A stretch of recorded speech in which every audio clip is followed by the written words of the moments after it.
말씀은 마태복음 6장 19절로부터 33절입니다. 마태복음 6장 19절에서 33절, 조금 긴 구절이지만 우리 한 절씩 교독하겠습니다. 제목은 보물을 하늘에 쌓아두라. Lay up for yourselves treasures in heaven. 19절 제가 먼저 읽겠습니다. 너희를 위하여 보물을 땅에 쌓아두지 말라. 거기는 좀과 동록이 해하며 도둑이 구멍을 뚫고 도둑질하느니라. 오직 너희를 위하여 보물을 하늘에 쌓아두라. 거기는 좀이나 동록이 해하지 못하며 도둑이 구멍을 뚫지도 못하고 도둑질도 못하느니라. 내 보물이 있는 그곳에는 내 마음도 있느니라. 눈은 몸의 등불이니 그러므로 내 눈이 성하면 온몸이 밝을 것이요 눈이 나쁘면 온몸이 어두울 것이니 그러므로 내게 있는 빛이 어두우면 그 어둠이 얼마나 더하겠느냐. 한 사람이 두 주인을 섬기지 못할 것이니 혹 이를 미워하고 저를 사랑하거나 혹 이를 중히 여기고 저를 경히 여김이라. 너희가 하나님과 재물을 겸하여 섬기지 못하느니라. 그러므로 내가 너희에게 이르노니 목숨을 위하여 무엇을 먹을까 무엇을 마실까 몸을 위하여 무엇을 입을까 염려하지 말라. 목숨이 음식보다 중하지 아니하며 몸이 의복보다 중하지 아니하냐. 공중의 새를 보라. 심지도 않고 거두지도 않고 창고에 모아들이지도 아니하되 너희 하늘 아버지께서 기르시나니 너희는 이것들보다 귀하지 아니하냐. 너희 중에 누가 염려함으로 그 길을 한 자라도 더할 수 있겠느냐. 또 너희가 어찌 의복을 위하여 염려하느냐. 들의 백합화가 어떻게 자라는가 생각하여 보라. 수고도 아니하고 길쌈도 아니하느니라. 그러나 내가 너희에게 말하노니 솔로몬의 모든 영광으로도 입은 것이 이 꽃 하나만 갖지 못하였느니라. 오늘 있다가 내일 아궁이에 던져지는 들풀도 하나님이 이렇게 입히시거든 하물며 너희일까 보냐. 믿음이 작은 자들아. 그러므로 염려하여 이르기를 무엇을 먹을까 무엇을 마실까 무엇을 입을까 하지 말라. 이는 다 이방인들이 구하는 것이라. 너희 하늘 아버지께서 이 모든 것이 너에게 있어야 할 줄을 아시느니라. 함께 읽겠습니다. 그런즉 그런즉 너희는 먼저 그의 나라와 그의 의를 구하라. 그리하면 이 모든 것을 너희에게 더하시리라. 아멘. 할렐루야. 오늘은 보물에 관해서 이야기를 해보려고 합니다. 흥미진진하겠지요? 제가 어렸을 때 사내 아이들의 로망 중에 하나는 우연히 남들이 모르는 보물 지도를 손에 넣어서 산 넘고 물 건너 보물을 찾아 모험을 떠난 후에 실제로 그 보물을 찾아서 캐서 짊어지고 의기양양하게 집으로 돌아오는 것입니다. 자, 아이들이 왜 이런 소원을 가질까요? 당시에는 우리나라 전체가 워낙 가난하고 궁핍하다 보니까 이 보물을 발견한다. 이것이 이제 이런 현실에서 벗어날 수 있는 유일한 길이라고 생각하고 아이들마저도 그런 로망을 가지게 된 것이죠. 여기 호주에서 많은 아이들이 가지고 있는 그 꿈, 소원, 로망 뭐냐면 제가 여러 해 전에 그 아이들 데리고 캠프 갔다가 아이들한테 설문조사 해봤다가 깜짝 놀랐어요. 한 70% 아이들이 영주권을 얻는 것 이렇게 적었더라고요. 그래서 뭐 아이들이 뭐 비자 영주권에 대해서 뭘 알겠습니까마는 부모님들이 워낙 뭐 이렇게 대화의 주제가 거의 영주권이다 보니까 아이들마저도 야 이거 영주권 못 얻으면 큰일 나는구나 이렇게 생각하고 그게 뇌리에 박힌 것 같아요. 그래서 너희들의 소원을 적으세요 하니까 한 70%가 영주권 얻는 것 이렇게 적었더라고요. 그걸 보면서 야 아이들의 소원이 이래야 되겠는가. 네, 이런 좀 안타까운 마음. 물론 현실적으로는 어렵죠. 그러나 안타까운 마음을 좀 가지게 됐습니다. 우리가 어렸을 때 제가 어렸을 때 바로 그런 거죠. 워낙 가난하게 다 살다 보니까 이제 좀 보물섬을 이렇게 보물지도 발견해서 보물을 찾으면 어떨까 그런 생각을 가진다는 거죠. 자, 그럼 요즘은 어떤가요? 뭘 고생해서 보물을 찾아 뭐 모험을 떠나고 뭐 그런 게 뭐 필요해서 그냥 로또 하나 사서 로또 1등 딱 당첨되면 그냥 다 해결되는 거 아니냐 이렇게 해서 요즘은 아마도 로또 1등에 당첨되는 꿈을 꾼다고 하지요. 보물을 찾는 중간 단계의 모험을 그냥 쓸데없는 고생이라고 생각하고 그런 건 필요 없다는 뜻인가 뭐 그런 생각이 듭니다. 정말 그러면 낭만이 없잖아요. 낭만이. 여러분 이 낭만은 어디로 갔나요? 예, 좀 고생도 하고 이렇게 해서 찾아가는 이런 과정이 있어야지 그냥 돈 얼마 주고 로또 하나 사서 그냥 1등 물론 그것도 보물이 되긴 하겠지만 너무 멋이 없잖아요. 그죠? 세월이 참 많이 변한 것 같습니다. 자, 오늘 본문에서 예수님은 우리 모두에게 예외 없이 각자 보물이 있다고 하십니다. 근데 단 우리가 그걸 발견하지 못하고 있을 뿐이죠. 누구나 다 보물을 가지고 있다고 이야기하고 있어요. 그리고 우리 대부분은 그 보물을 어디에 두고 있냐면 땅에 쌓아두고 있다. 그렇게 말씀합니다.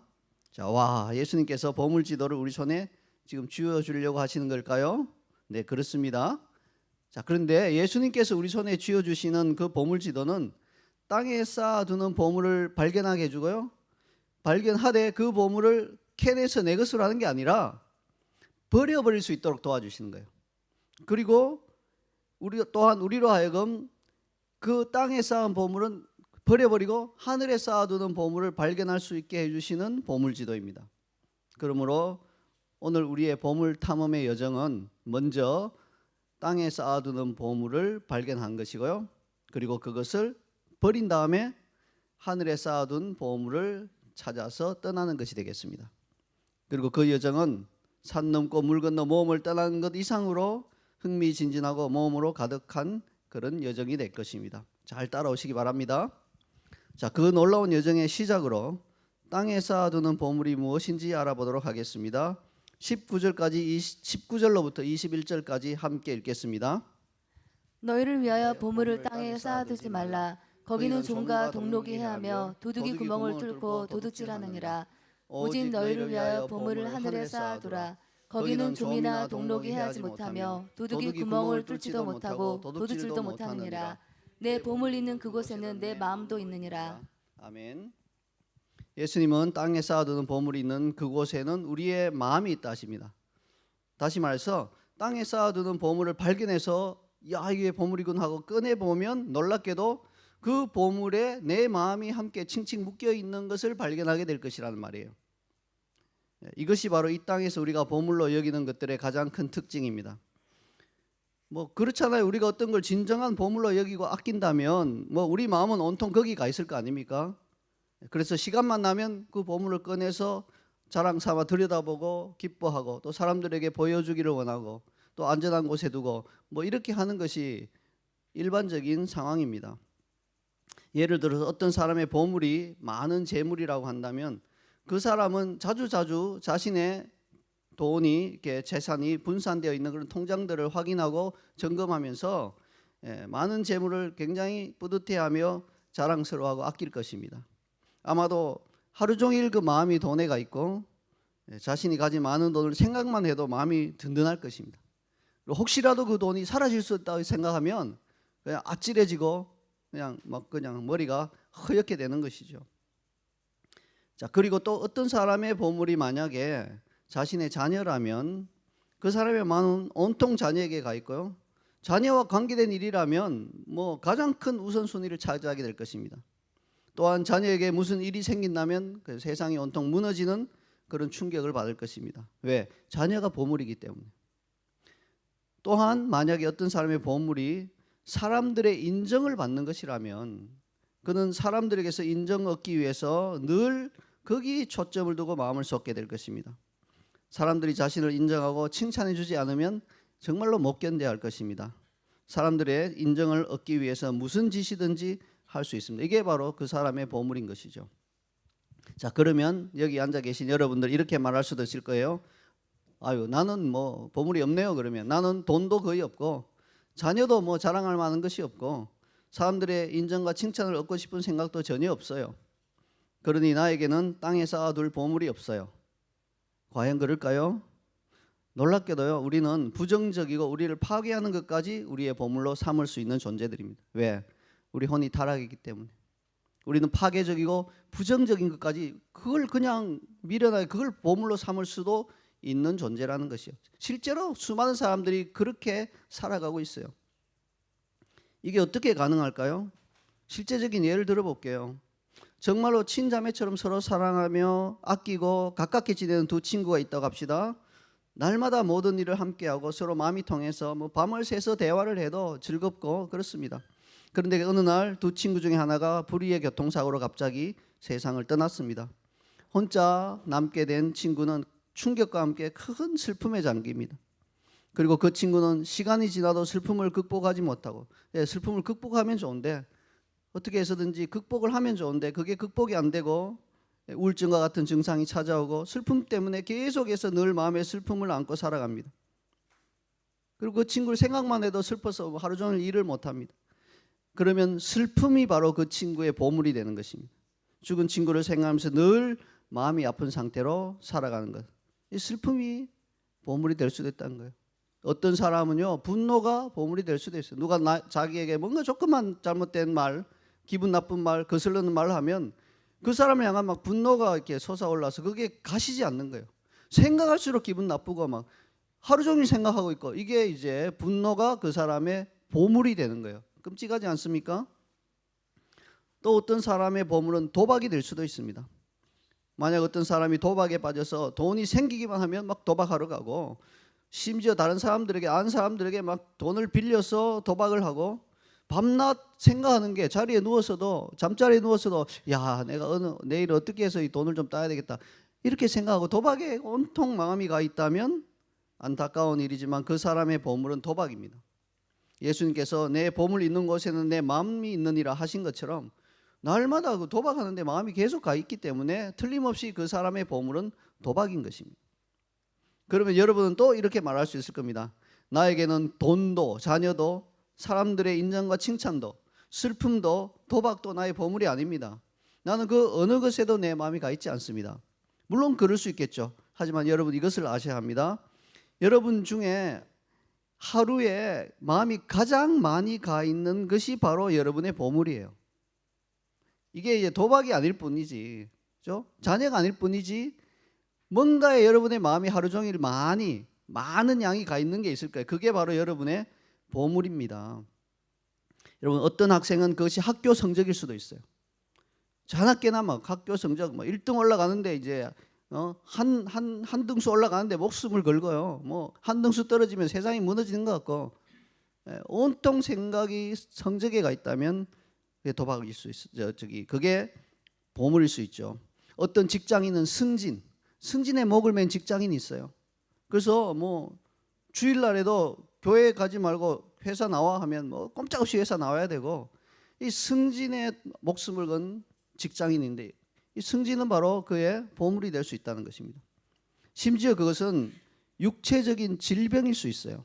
뭐 암과 같은 심각한 질병이 찾아왔어요. 이제 밤낮 그 질병만 생각하는 거예요. 어떻게 하면 이게 나을 수 있을까? 그리고 또 염려하는 거예요. 아, 내가 혹시 죽지 않을까?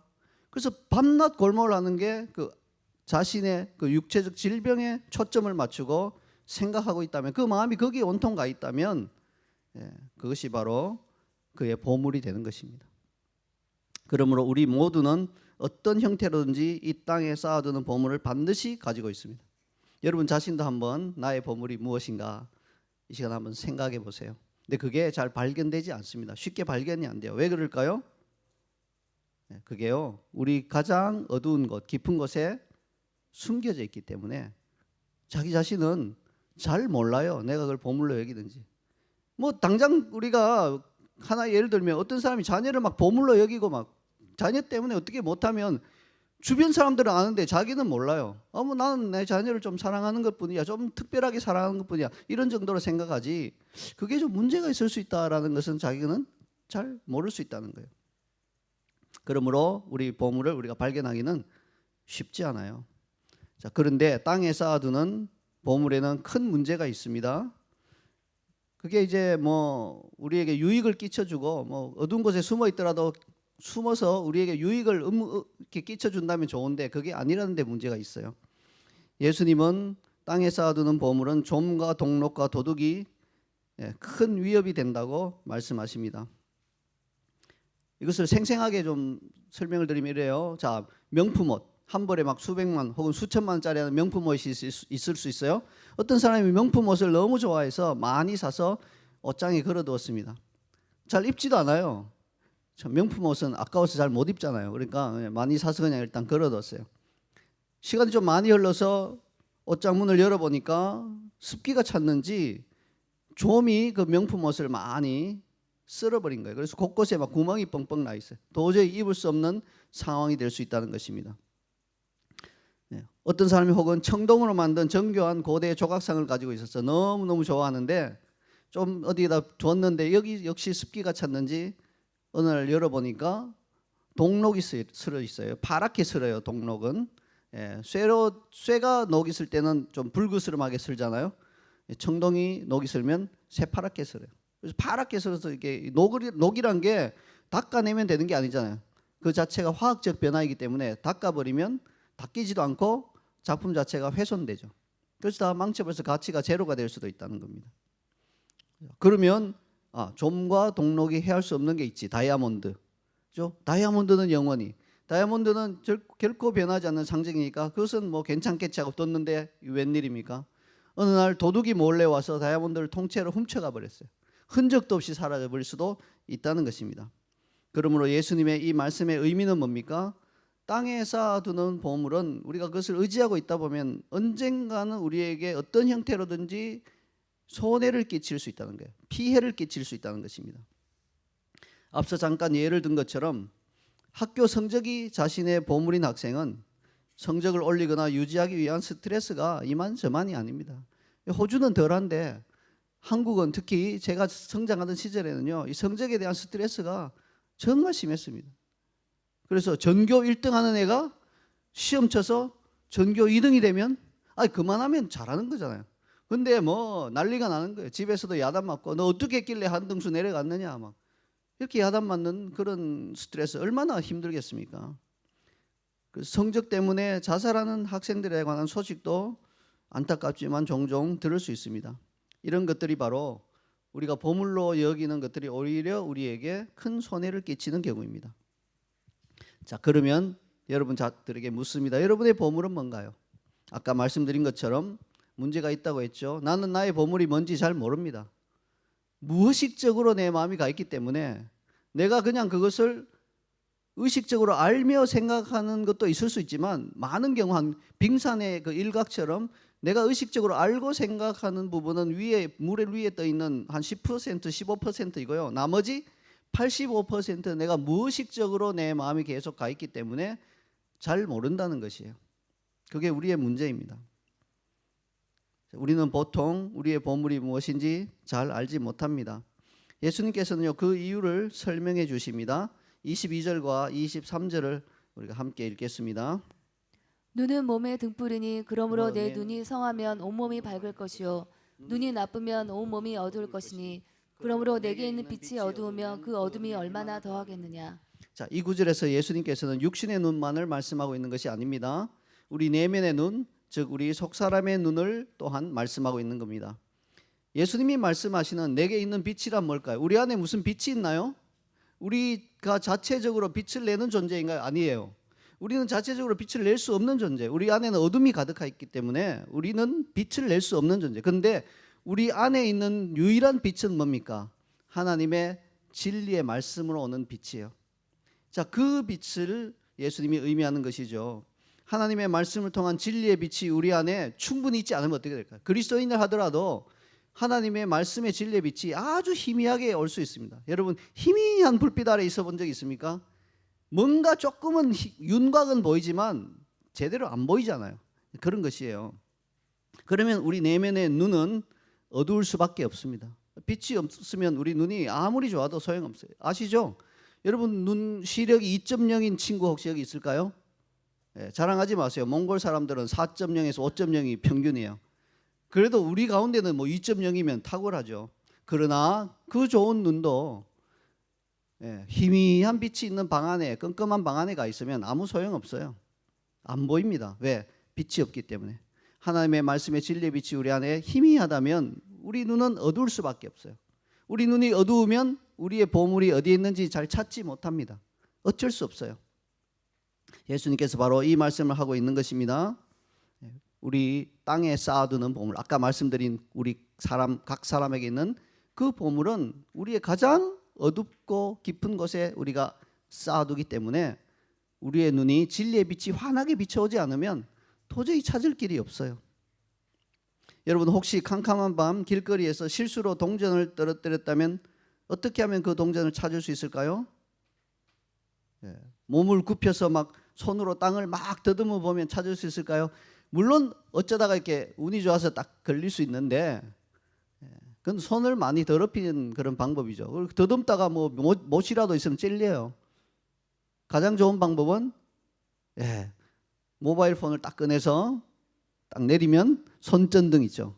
손전등 딱 누르면 불이 일단 비치잖아요. 그걸 땅바닥에 비추면 그래도 내 발 주변에는 환하게 비칠 수 있어요. 그러면 동전을 쉽게 찾을 수 있습니다. 빛이 그렇게 중요한 것입니다. 시편 119편 105절은 주의 말씀은 내 발의 등이요 내 길의 빛이니이다 라고 고백하고 있습니다.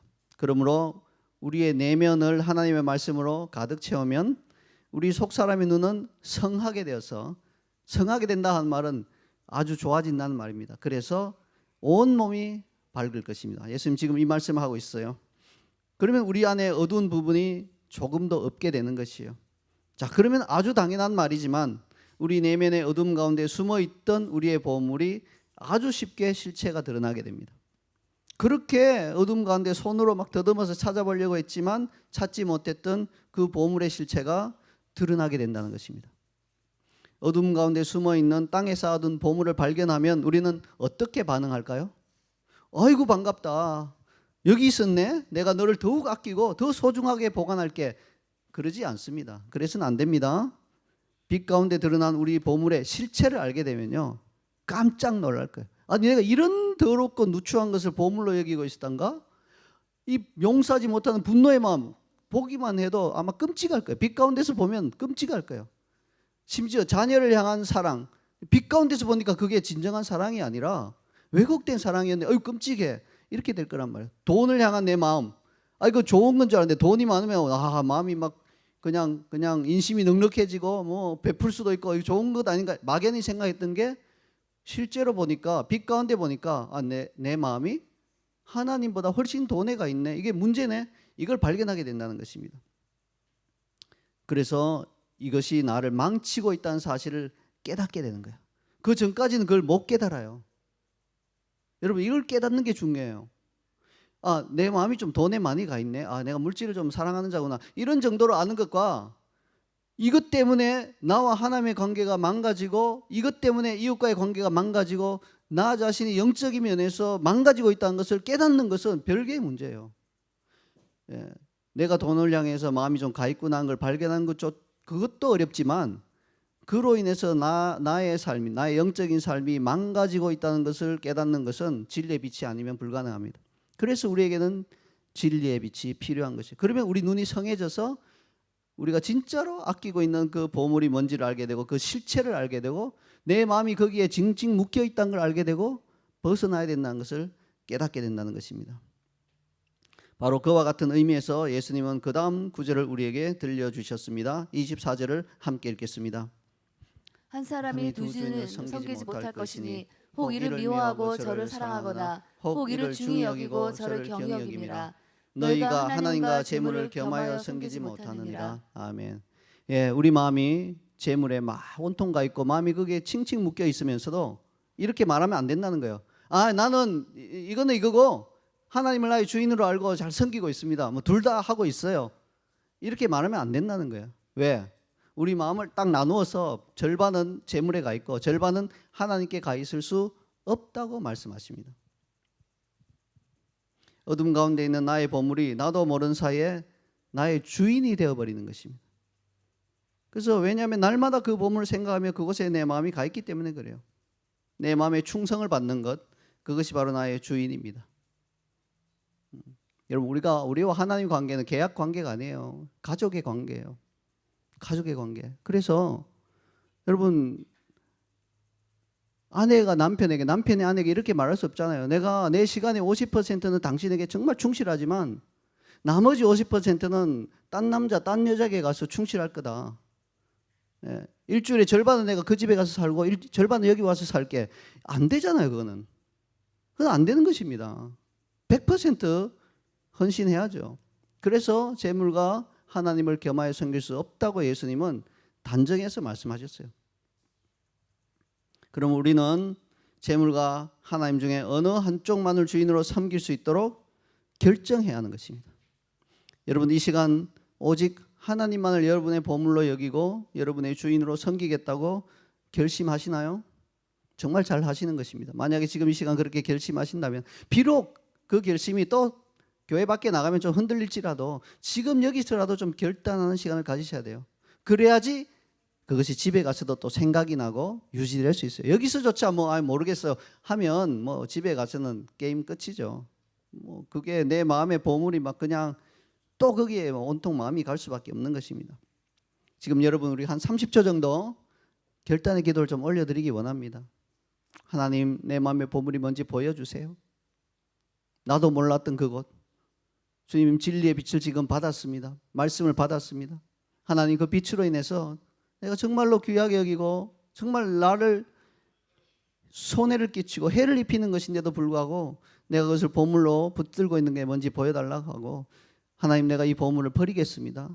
그리고 하나님께 충성된 마음으로 나의 시선을 돌리겠습니다. 이렇게 한 30초 정도 좀 결단하시기 바랍니다.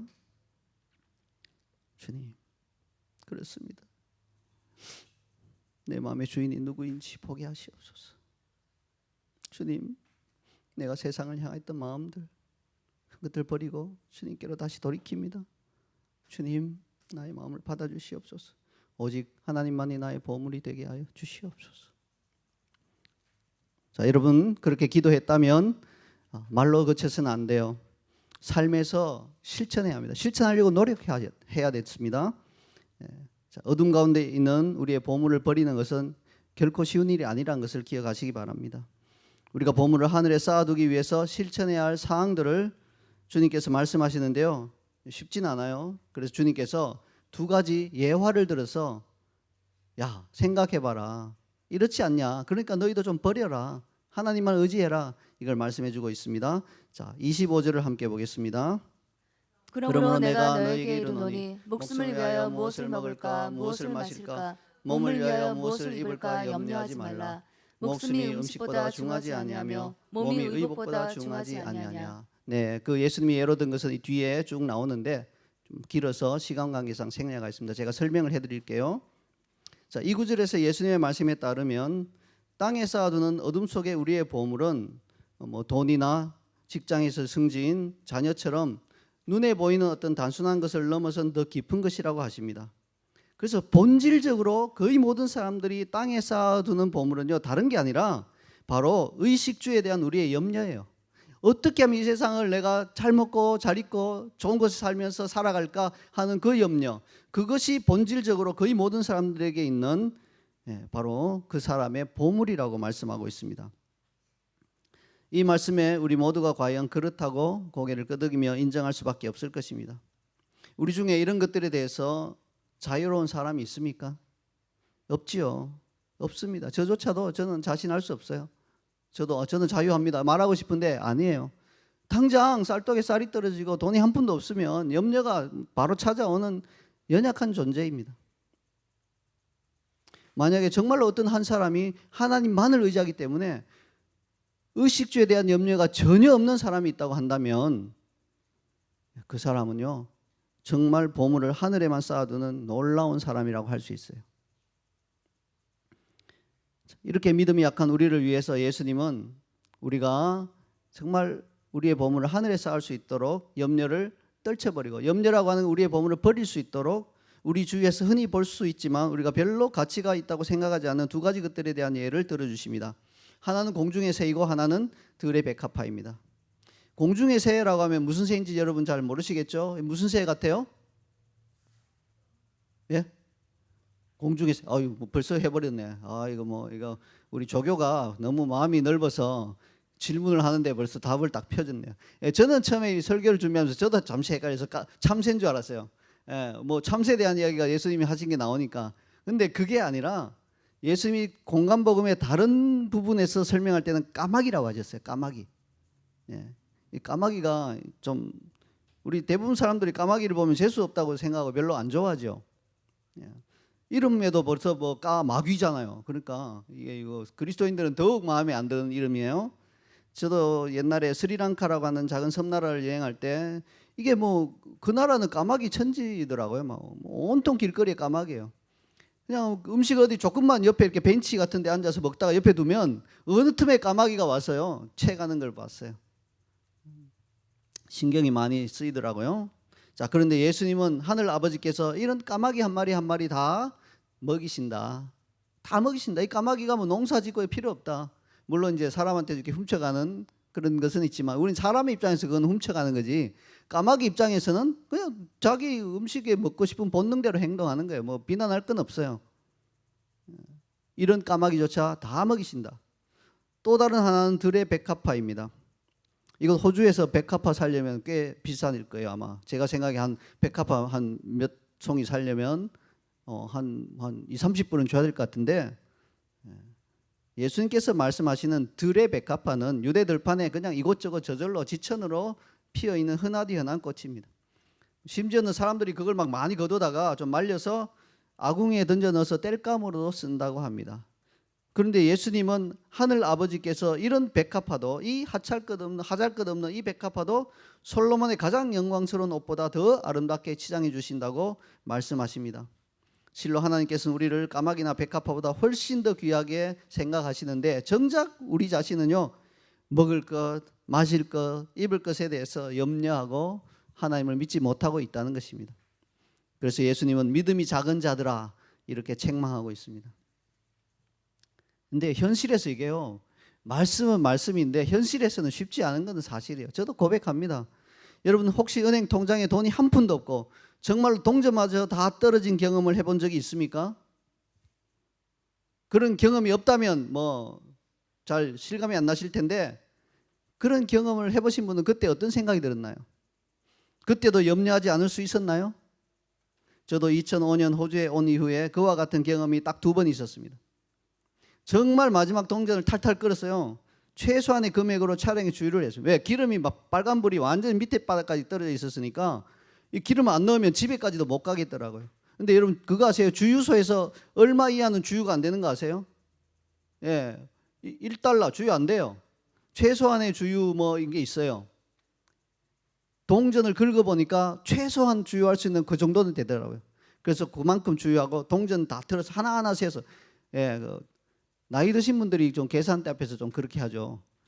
나이 드신 분들 계산대에 대해서 좀 사람들이 피하는 이유가 지갑을 쭉 열고 그다음 동전을 한 문큼 내서 하나하나 이렇게 셋이서 또 툭 떨어뜨리시고 다시 이제 집어서 또 계산하시고 뭐 이런, 제가 그분들 폄하하려는 게 아니라 참 알뜰하시죠. 좋은 거예요. 근데 뒤에서 기다리는 입장에서는 좀 급한 분들은 힘들잖아요. 그렇게 주유소에서 제가 낸 거예요. 하나하나 세가면서 끝, 이런 생각이 들었습니다. 이것으로 끝이구나 하는 생각이 들면서 당장 내일에 대한 염려로 눈앞이 막막하더군요. 이 상황에서도 사실 하나님을 믿고 염려하지 않아야 하는데, 그건 또 알고는 있었어요. 목사니까 지식적으로 머리로는 알고 있었지만 현실로 당하니까 아니더라고요. 염려가 차오르더라고요. 근데 사랑과 긍휼의 하나님께서는 제가 그와 같은 염려 가운데 오래 괴로워하도록 두시지 않으셨습니다. 2번 다요, 기적적인 방법으로 전혀 생각하지 못했던 분이 연락을 주셔서 상당히 많은 액수의 헌금을 딱 한 번, 제 일생에서 그 2분은 딱 한 번 그때, 그리고 그 다음 그때, 같은 사람도 아니에요. 평소에 전혀 헌금하지 않은 분들이 딱 2번에 걸쳐서 6,000불씩 액수도 그렇게 똑같은지 모르겠어요.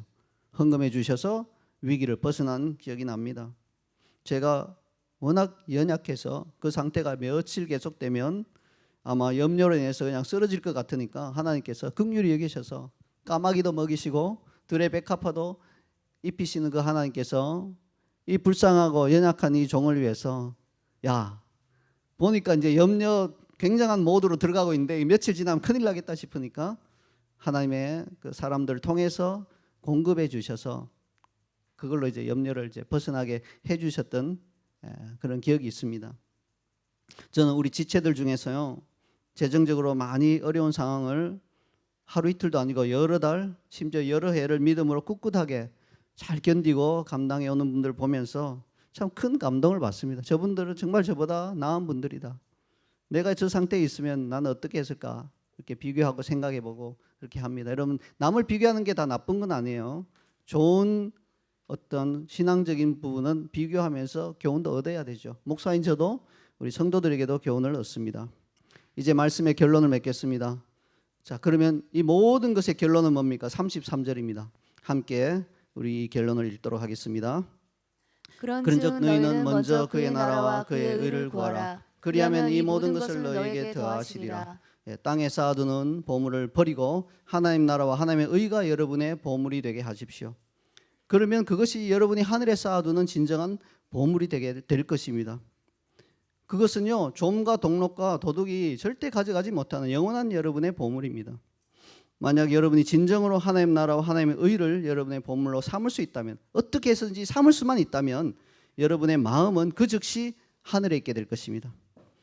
그렇게 될 때 우리는 비로소 이 땅에서 무엇을 먹을까, 무엇을 마실까, 무엇을 입을까에 대한 염려로부터 완전히 해방될 수 있습니다. 만약 어떤 사람이 진정으로 이런 방식으로 하늘의 보물을 쌓아둔다면 까마귀도 먹이시고 들의 백합화도 입히신 하늘 아버지께서는요, 놀랍게도 그 사람에게 필요한 이 모든 것, 이 땅에서 필요한 그 모든 것마저도 다 우리에게 더하여 주실 것이라는 놀라운 약속을 우리에게 주고 계십니다. 우리 자이언 CC의 모든 성도들이 하늘의 보물을 쌓아두게 되기를 간절히 소망합니다. 아멘. 우리 시간 오늘 들으신 말씀 요약한 것을 좀 보시면서 여러분 읽으시면서 아버지 앞에 우리 결단의 기도를 올려드리십시다. 내가 그동안 보물로 여기고 내 마음 깊은 곳에 내 마음이 가 있는 그것이 무엇인지 보여주시고 내가 그것을 좀 내려놓게 해주세요. 좀 내려놓게 해주세요. 버리게 해주세요. 그리고 내가 정말 하나님과 하나님 나라와 그분의 의, 하나님께 충성하는 것, 그것이 나의 보물이 되게 해주세요. 우리 이 결단을 가지고 기도하며 나가도록 하겠습니다.